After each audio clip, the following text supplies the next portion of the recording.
these are 100 words that you definitely know in English, but they're really important to review, so we're going to go over them together. My name is Kay, your English teacher with ISpeakSpokeSpoken. Now let's get started. So let's start with part 1, which is about common verbs. You've seen these all the time, but let's go into them again so that you really know how to use them. Number 1 is the verb to be. This is a verb which talks about identity or a state of being, and it has different forms depending on the subject. For example, I am happy. Am is the be verb when the subject is I. You probably know the other ones like you are, they are, we are, he, she is. Very good. And next we have the verb to have. We use this to show possession and we use it for the perfect tenses.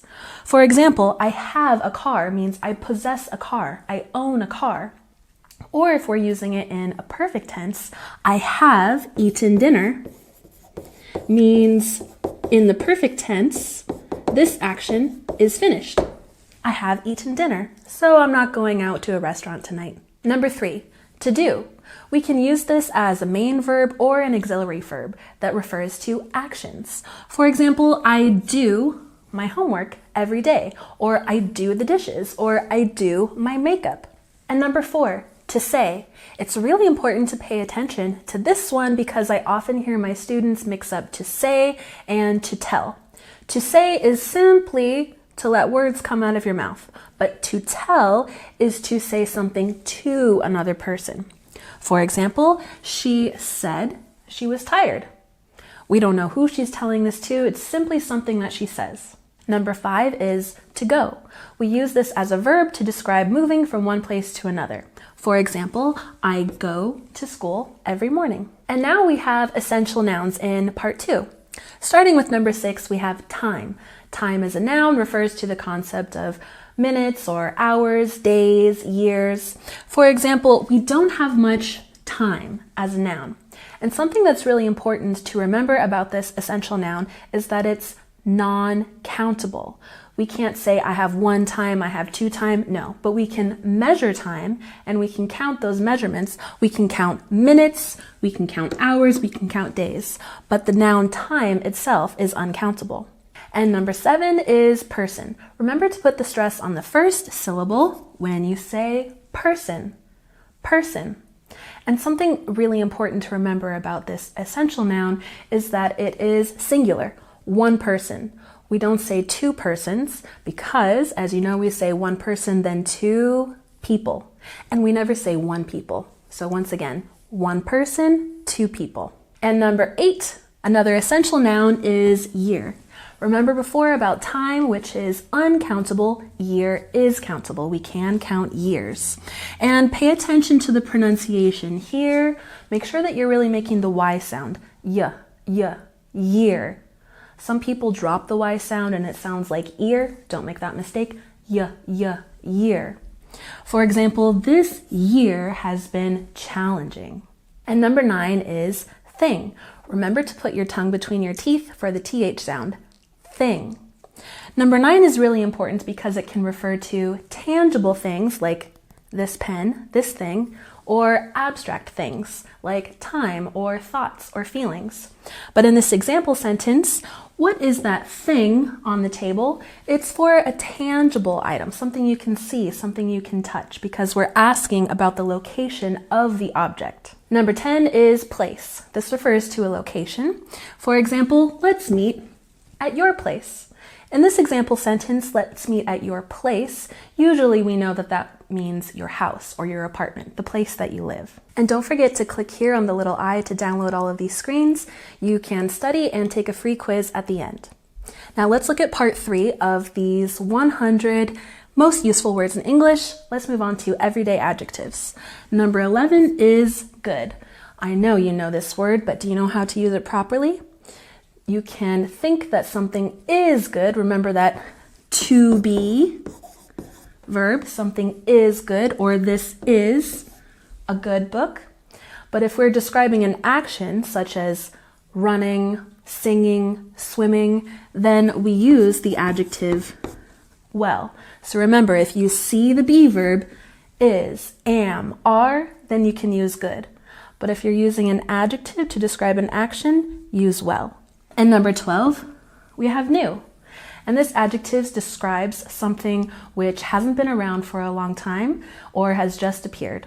For example, he bought a new phone. He got an upgrade. And number 13, first. If we look at this written with the number, it's the number 1 with a little ST up in the corner.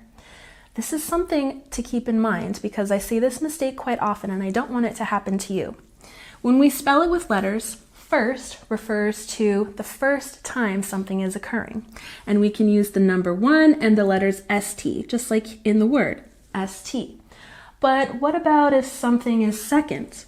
If we spell it with letters, second, like this, pay attention. We have ND, and we can use the number 2, and up in the corner, ND. Oftentimes, students who are studying English will put ST in the corner for all numbers, even though they know how to say first, second, third, fourth. Really pay attention to those last letters. Don't make a silly mistake. For example, this is my first job. So did you have any jobs before this one? No, it's the first. And number 14, great. This is an even better word to use compared to good. We have good and then we have great.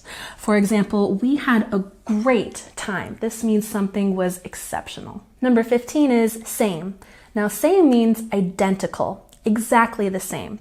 And be careful here because often people think similar and same are the same, but they're not. They're different.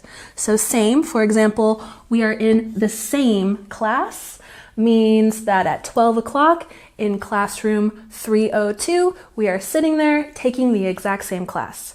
But if I say we are in a similar class, it means maybe we study the same subject, but we're not in the same room, not at the same time. So make sure when you're using same, you know that it means exactly the same. Part 4 is about prepositions. And number 16 is the word in. Now, in means an object is completely enclosed within something.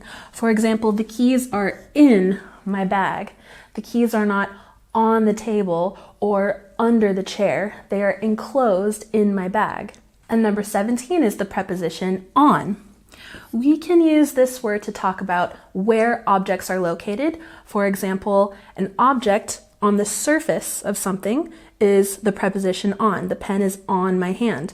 But we can also use this importantly when we're talking about specific times, like days. For example, I have a meeting on Monday. We don't say I have a meeting in Monday. We don't say I have a meeting under Monday. We use the preposition on. Number 18 is the preposition at.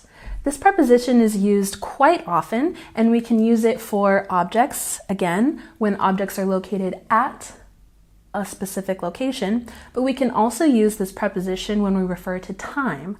For example, let's meet at 5 p.m. We don't say let's meet on 5 p.m. We don't say let's meet in 5 p.m. For specific times on the clock, we use this preposition. And for number 19, by.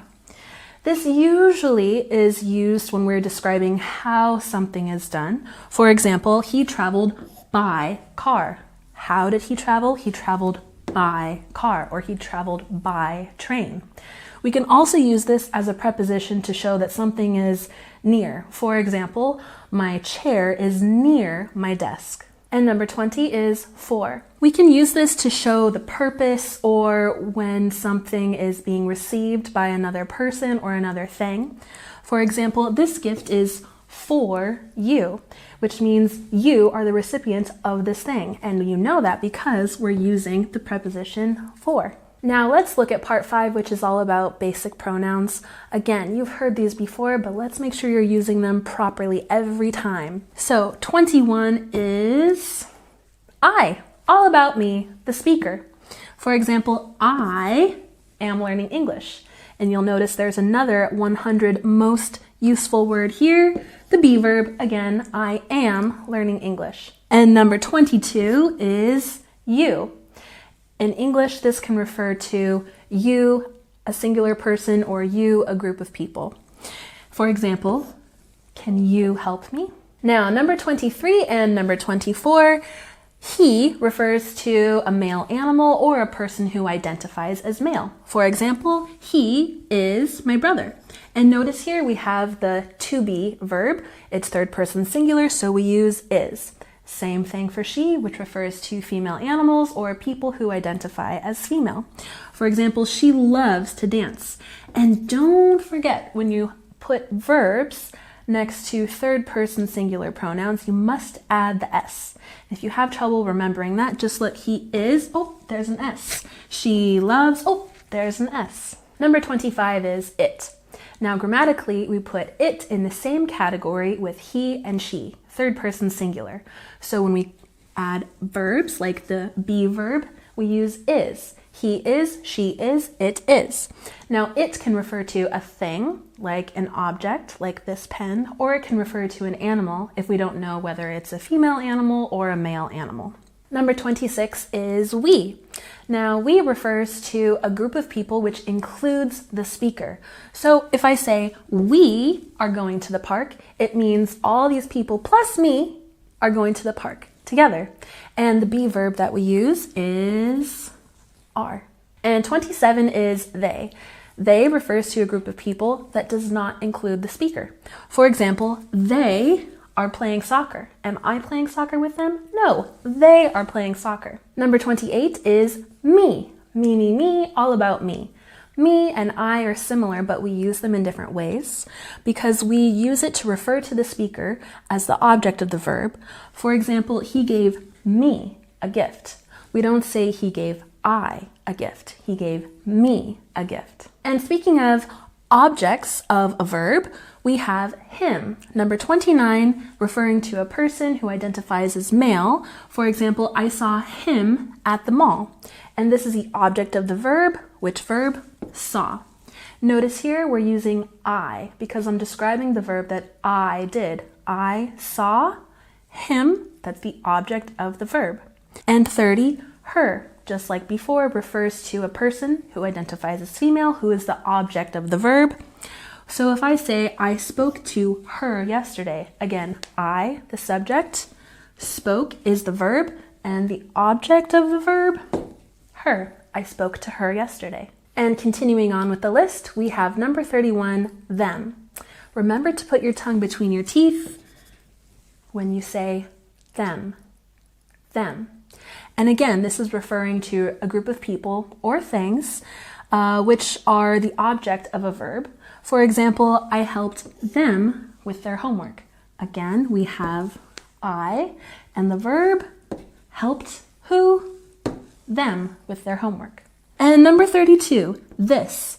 So it refers to something close to the speaker. Now pay attention because I often see my students make mistakes with this word and other words that you'll see later. This is close to me. That's why I can use the word this. Or I can say, this is my favorite book. If I'm saying this sentence, it means the book is close to me. Maybe I'm holding the book or I'm pointing to the book. It's close to the speaker. Number 33, that. Again, it's similar to this, but it's far from the speaker. I have this pen. I don't have that pen, which is over there on my desk. I can say, I want that one. I want that pen far from me. I have this pen close to me. I want that one. Number 34, these. Just like this, it refers to multiple things, not a singular thing, which is close to the speaker. For example, these are my fingernails. They're close to me, they're close to the speaker, and it's plural. Or we can say, these are my friends. If I'm with my friends, they're close enough for me to point to gesture to. I can say, these are my friends. Number 35 is kind of the opposite to number 34, those. So these are multiple things that are close to me. Those are multiple things that are far from me, I can't touch. This pen, that pen on my desk. These are my friends. Those are my friends over there, but they're so far away I can't point to them now. We can also say, those are my shoes. They're not the shoes on my feet. They're over there. They're far from the speaker. Those are my shoes. And number 36, We're moving on to some question words that you've seen before, like who. And this is asking about a person. It's not asking about objects. For example, who is calling me? We need to know the information about the person who is calling me. Again, not objects. And another question word, number 37, what? And we use this to ask about a thing. It can be a thing that you touch or an abstract thing, like a thought or a feeling. For example, what is your name? We're asking about that thing, my name.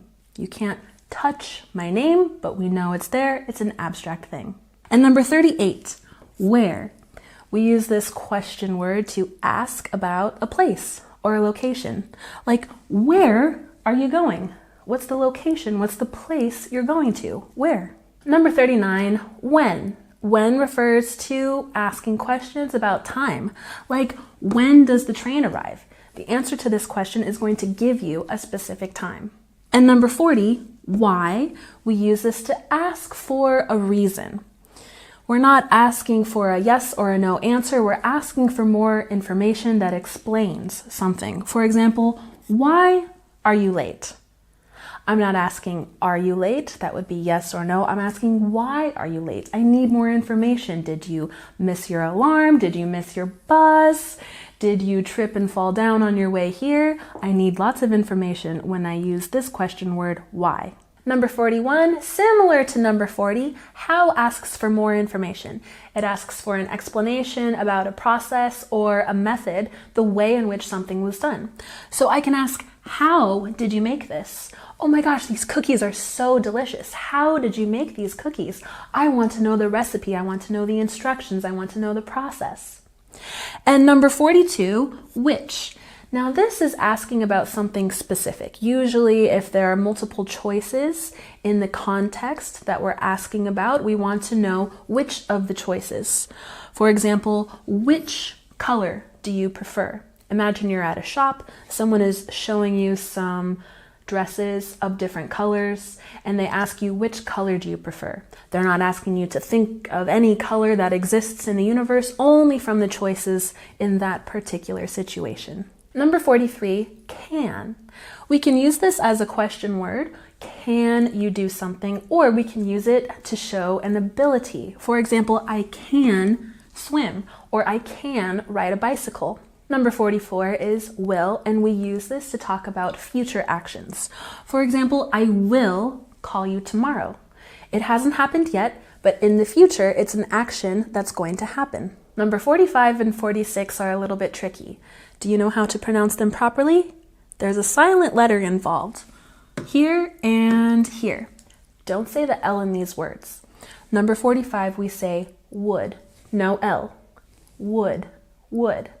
And this can be used to make a polite request. And we can say something like, would you like some coffee? Or would you come to my place tomorrow? And we can use this to invite someone or make a request, and it's considered to be a bit more indirect and a bit more polite. Which is similar for number 46, could. Again, it's about a polite request or even a possibility. For example, could you help me? Is it possible for you to help me? And again, pronunciation, don't say that L sound, it's silent. Could. Could. Now 47 and 48 can be used for giving advice. For example, you should see a doctor. It's important to remember that should is used for strong recommendations or giving advice that you have some sort of authority to give. For example, if a 5-year-old is telling me you should see a doctor, well, he's probably using the wrong word because usually 5-year-olds don't give health advice. But if it's someone in your same age group or a peer giving you this advice, then they have some authority to do so. And number 48, must. This refers to an obligation, and it's usually an obligation that comes from a formal rule, whether it's from an institution or maybe even a set of rules in your household. For example, you must wear a seatbelt. That refers to external obligations, the law that you have to wear a seatbelt when you're in a car. But for example, you can say, you must clean your room If your mother says this to you as a child, then this is the appropriate use of the word because it's that authority saying the word must. It's a rule, it's an obligation. Number 49 is may, just like the month of May, but here we're using it to express permission or possibility. For example, may I leave early? You're asking for permission to do something. You're asking if it's okay to leave early. We can also use this in a sentence like, I may be late. We're showing that there's the possibility something can happen. Oh, I'm not sure. I'm walking as fast as I can, but I may be late. And number 50 is might. It's similar to may in some cases, but it's considered to be less formal. For example, it might rain later. What does that look like? Ah, yes, up here, I may be late. Again, showing that something is possible, but most often you'll hear people say might. Number 51 is let. There's many uses for this word, but for now, let's focus on that we use it to allow something to happen. For example, let him speak. If there's a lot of people having a discussion and he has something to say, but everyone else is still talking, maybe someone with a bigger voice and more authority will say, let him speak. So again, we are allowing something to happen. And number 50, make.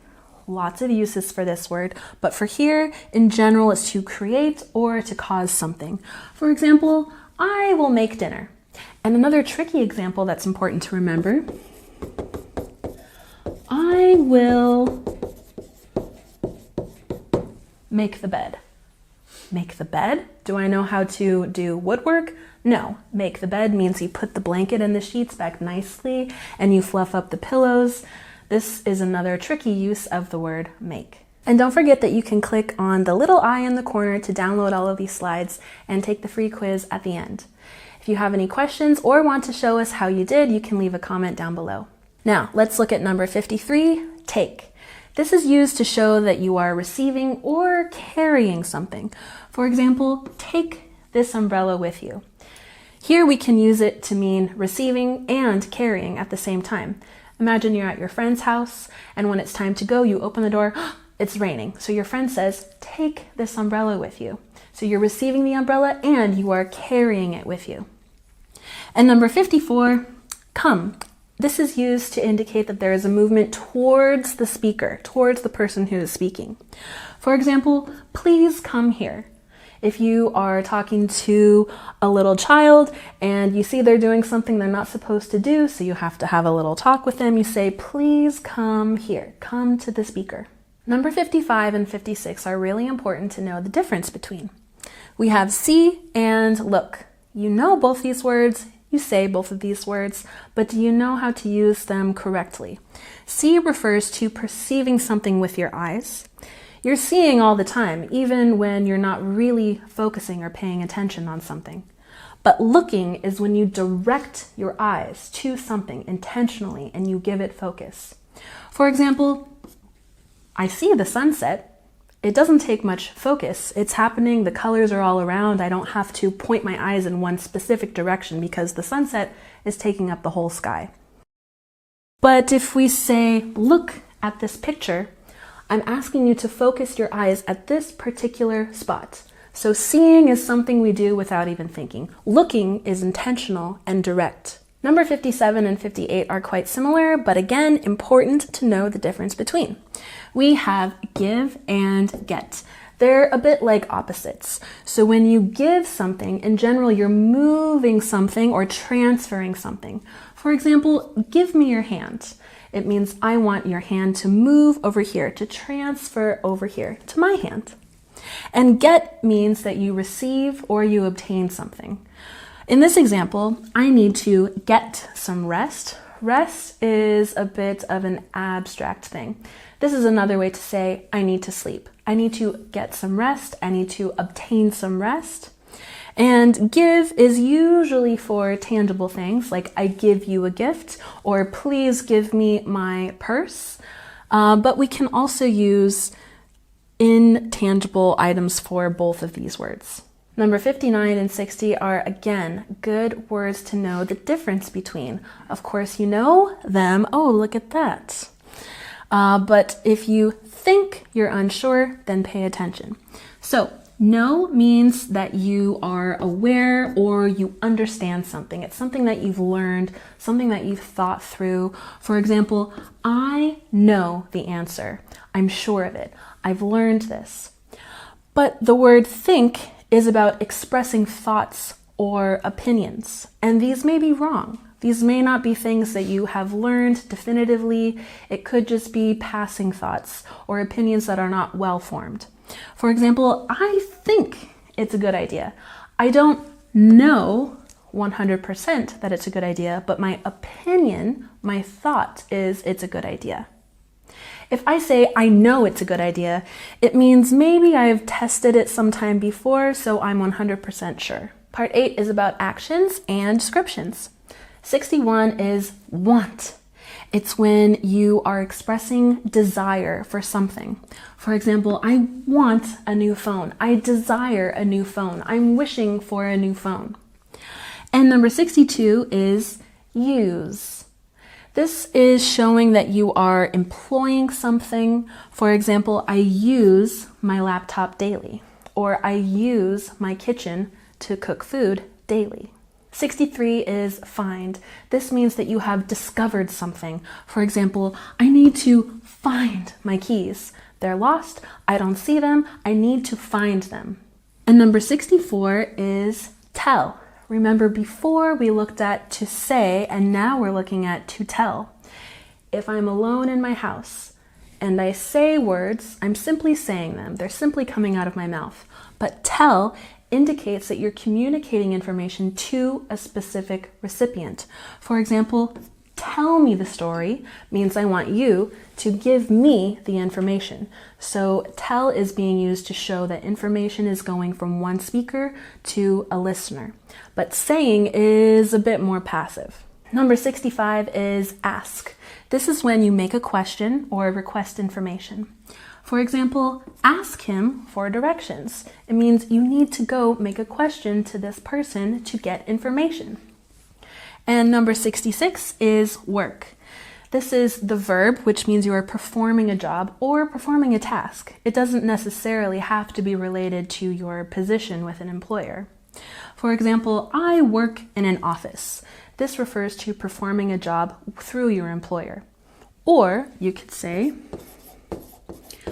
I worked in the garden. If you like planting flowers, maybe pulling weeds or picking vegetables, we can still consider this work, but it's not referring to a specific job through an employer. It's unpaid work. Number 67 is call. Please pay attention. I don't want you to make this mistake. Call refers to making a phone call. So we say, call me tonight. That means use your phone and call me tonight. Call to is different. Call to only uses your voice. If my friend is far away across the street and I want to get his attention, I call to my friend. I raise my voice and I shout, hey friend! That's call to. Call, no to, is only with the phone.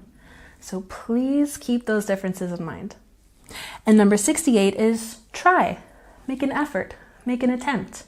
For example, try to stay calm. Okay, you're nervous, you're anxious, you're upset, but make an effort. Make an attempt to calm down. 69 is leave, and this means that you are departing or something is departing from a place. For example, leave the room means you exit the room. You depart from the room. And number 70 is feel. We can use feel to talk about experiencing emotions, but we can also use it as one of the 5 senses to actually touch something with your hands, to feel it with your skin. So we can use it in 2 senses, to actually feel and touch something. I feel this pen, or talking about emotions, I feel sad, I feel happy, I feel even hunger, which is something that you can sense in the body with a physical touch, but sometimes it can also be an emotional sensation. But here, I feel happy. Which one is it? Emotional. Number 71 is put, and we use this word to show that we are placing something.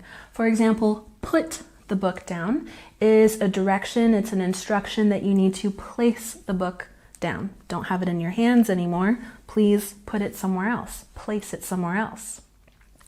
And number 72, mean. And this is regarding the definition of a word or the intention or the thoughts behind what someone is saying. For example, what do you mean? What is your intention? What are your thoughts behind what you're saying? If I'm asking you, what do you mean? This is another way of asking for more information, asking for an explanation, asking for the thought process behind something they've just said.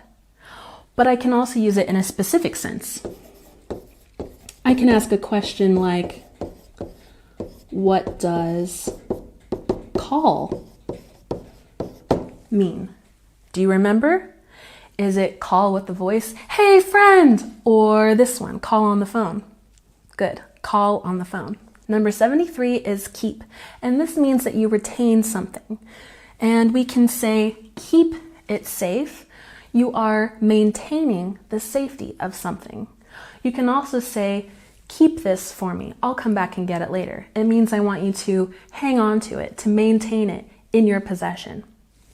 And 74 is begin. This means something starts. For example, let's begin now. Let's start now. Number 75 is seem, and this means that something appears to be a certain way. For example, you seem tired means that you appear tired. I think, based on what I'm seeing, that you are tired. But if I say to you, you seem tired, you can respond. You can let me know that my opinion or my assumption is incorrect. You can say, oh no, I'm not tired, I'm actually sick. And number 76 is help. And this refers to assisting someone, and this can be for urgent matters or things that are not necessarily an emergency. For example, can you help me? We might ask this for homework. For example, can you help me with my homework? Can you help me make dinner? Or if you're in an emergency situation, for example, if someone just hit your car and you see a person on the side of the road, you can ask them, can you help me? Someone hit my car. Can you help me? So we can use this in different contexts. Number 77 is talk. Now, talk is similar to some words we've looked at before, like say and tell. And if you remember, say is about generally forming words and letting them come out of your mouth. But the difference between say and tell is when I am saying words directed at another person or a group of people. So I can say something alone to myself. Or if I tell something, there has to be a recipient, someone or some people who are listening to what I say. Now, the word talk is similar, but it means speaking in general. For example, let's talk later means that we're going to speak in general later. And you might remember this word from before, let. We can use it when we're talking about giving permission for something. So if I say, let's talk later, maybe we're busy now, there isn't really time to talk, so I just say, let's talk later. I'm asking for permission to do this later. And number 78, we have turn. So this is about changing direction. There are a few different ways to use this, but for now, we can look at the example. When I say turn left here, it means that you are changing the direction to go left. Now, turn can also mean to go in a circle. For example, if you have a dial on the radio and you want to turn up the volume, then you are rotating something in a circle. And usually we use the word turn when we're thinking about driving. For example, you're turning the steering wheel when you turn left. But we can also use this in general when we're giving directions for where to go. Even when you're walking, we still say turn left. Number 79 is start. It's similar to begin, but we can use this to talk about beginning an action, or we can talk about powering up some sort of engine or some sort of tool or device. So if I say start the engine, maybe if you're thinking of a car engine, there is a bit of a process that goes into turning it on or powering it up, and a simple way to say this is start the engine. Or if we need to time something, for example, you're boiling eggs, I will ask you to start the timer or set the timer or power up the timer. And number 80 is Show. You may have heard this as a noun, but here we're using it as a verb. And this means that you're displaying something or drawing attention to something. For example, show me the way means I'm asking for you to lay it out, to display it, to draw my attention to the way that I'm supposed to go. If you're still with me, don't forget, click up here to download all of these slides and take a free quiz at the end. And if you're watching this video on your phone or your tablet, you can also check in the description down below to get the slides and take your quiz. Now let's continue. Number 81 is hear. You'll remember before we looked at see and look. They're similar because they both involve the eyes, but seeing is something we can do without focusing our attention. But looking is intentional, it's direct. I'm moving my eyes. And if we use the word hear, this is like see. If you have ears, then you can probably hear. For example, can you hear me? I'm talking on the phone, the connection's bad. Are you able to hear me? Are your ears working properly? So just like see, it's something that this part of the body can just do on its own. But if we say listen, listen is like look. You're directing the attention of your ears to something in particular. Maybe there is a small sound happening that you can't hear very well, so I will ask you, listen. Focus your ears on this little sound. You can hear normally anytime. You can see normally anytime, but look, direct your eyes. Listen, direct your ears. Number 82 is play. Now this can refer to engaging in an activity that's fun and lighthearted, or it can mean that you are doing an activity. For example, I play guitar, or I play piano. There are many instruments that we can use the word play for, and we can also use it in a general sense. For example, I play with my dog. So this is the lighthearted, fun activity that you can do using play in a general sense. Number 83, run. This is not walking. This is moving very fast, and I can't do it on camera because if I start running, boom, I'm going to be out of the screen. For example, I run every morning means that I get up, I'm not walking, I'm picking up my feet, I'm getting my cardio in. So in general, it's moving quickly on foot. Sometimes we can use the word run in some idiomatic expressions. For example, I have to run to get this done in time. Maybe I'm not really picking up my feet and moving so quickly, but it still indicates that there is a rush. Number 84 is move. In general, this means that something is changing a position, like I move my hand, or if I tell you to move the chair, I want the chair to change position. In general, this is about things going from one place to another. But there's another way that we can use this word. For example, I moved last weekend. This might sound really general. I moved last weekend. What did I move? This means that I changed where I live. I moved from one flat to another. This is something you will hear all the time.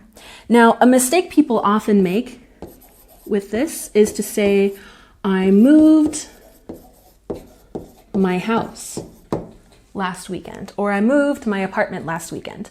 No, you didn't. You didn't pick up your house and put it in a new location. No. So again, if we're talking about changing the place that you live, then you can simply say, I moved, he moved, she moved last weekend. Never say, I moved my house or I moved my apartment. Number 85 is like. And this refers to enjoying something. You can say, I like pizza, or I like studying English, I hope. And this is used to describe a general nice feeling that you get from enjoying something. And number 86 is live. Now be careful because sometimes this word can be pronounced live. For example, a live performance. You go to a concert hall and you watch people play music there in real time. It's not a recording or a movie. But here we're using the short I sound, live. And this is the verb which shows that you are residing. It doesn't simply mean that you are alive. To live means you reside. So if I say I live in New York or I live in Canada, it means I reside. My house, my address is in that place. Number 87 is believe. This means that you accept something to be true. Even if you may not necessarily have a confirmation, it is 100% true. So if I say, I believe you, someone just told me a story, which might sound a bit over the top, it might be quite dramatic, but if I say, I believe you, then I'm accepting it's true without asking for proof. We can also see this word when people talk about religion. For example, they can say, I believe in fill in the blank. And again, this is accepting something as true. And number 88 is hold. Now this is an action that actually happens physically. It's not an abstract action. I am holding the pen. I'm gripping the pen. For example, hold my hand means give me your hand. Let me hold your hand. Number 89 is bring. Now this is similar to take. Remember before, take my umbrella, it's raining outside, you receive something and you carry it. Bring usually means you already have something in your possession. So before, take my umbrella, remember my friend gave me the umbrella, I received the umbrella from my friend and I carry it with me. But here, bring, if we say bring your books, you already own your books, you possess your books. So bring means you're carrying them with you. And number 90, happen. And this refers to an event that's already occurring or did occur. For example, what happened? What occurred? What event took place? And we can use this in many different ways. For example, we can use it in the future, what will happen, or in the past, what happened. We can even use it in the continuous, what is happening now. 91 is write. In general, it means to compose a text. But we can also use this even when we're not actually writing with a pen. We can also use this when we're talking about sending a text message. I'm writing a message to my friend. Even though I'm not writing this way, I'm just using my thumbs on the keyboard, we can still use the same verb.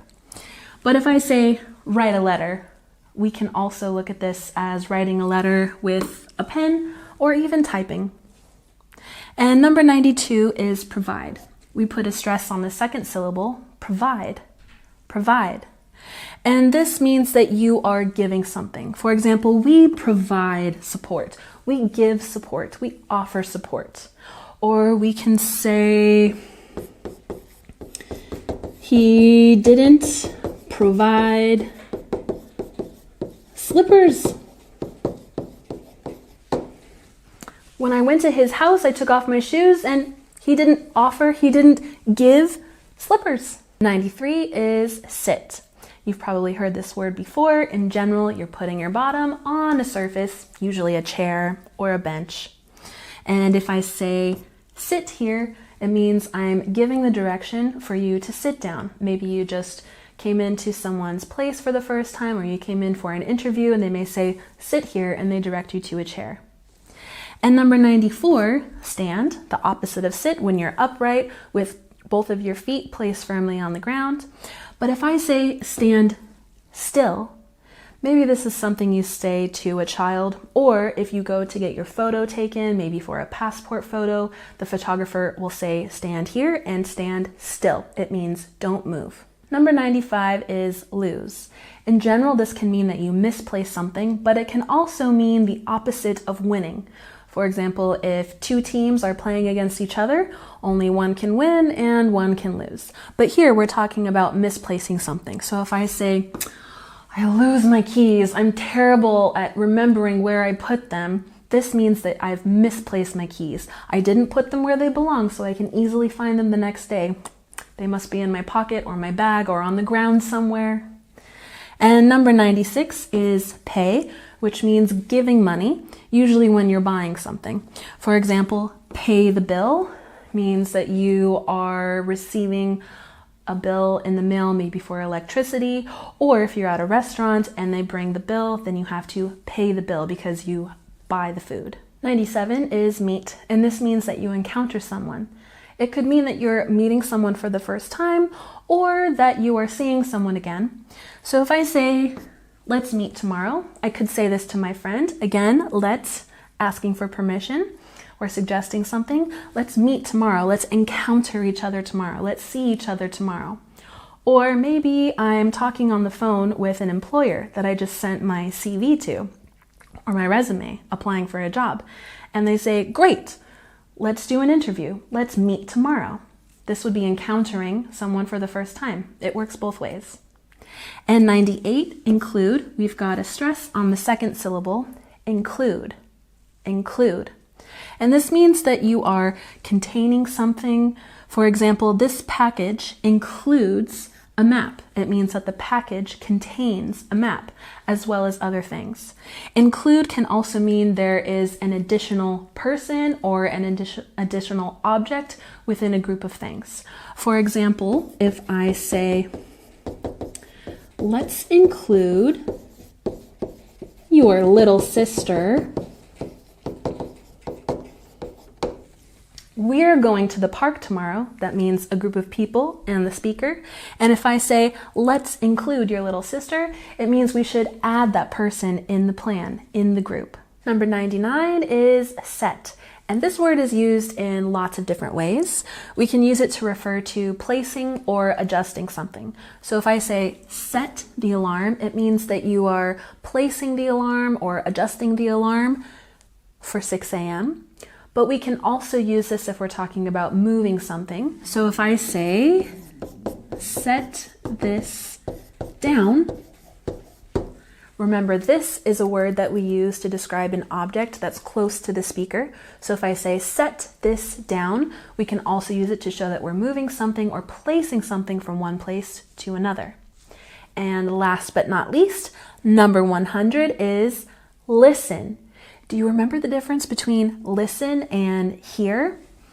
We looked at the difference between see and look, and now we have listen. So hear is what your ears are able to do. See is what your eyes are able to do. But look is intentional and focused. Same with listen. Your ears are able to hear, but listening means that you are focusing your hearing. So if I say, listen to this song, maybe we're out shopping. There's usually music playing at stores because it makes you feel good and you want to buy more clothes. And you don't always hear exactly what's playing in the background. You just know there's some noise happening because your ears are passively hearing. But if I say, listen to this song, it means I want you to focus and pay attention with your hearing to the song. Really give your attention to it. So that is our list of the 100 most useful words in English. I'm your English teacher, Kay, with ISpeakSpokeSpoken. And don't forget, download all of these slides and take the quiz. Let us know down below how you did. I look forward to seeing you again. Bye.